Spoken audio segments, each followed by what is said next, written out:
Hello guys, welcome. In this video tutorial, we will learn how to remove page break in Microsoft Excel. Let us begin.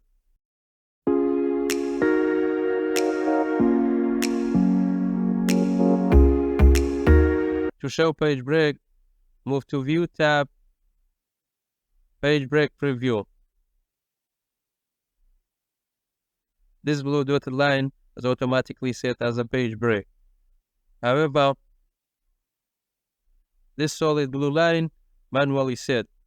If you want to remove manually page break, simply click on the cell below the line, move to Page Layout, Breaks, remove page break.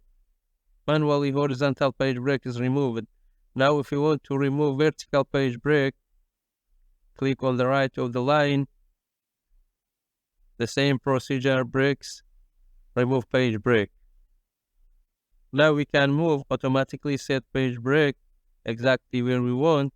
Simply click on the line and drag it where you want.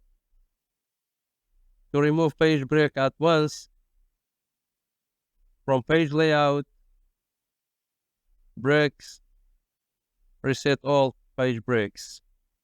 All manually page break has been removed. To switch view to the normal, go to View tab, Normal. Thanks for watching. I hope you found this video to be helpful. For more daily tips and tricks, subscribe us and don't forget to like the video.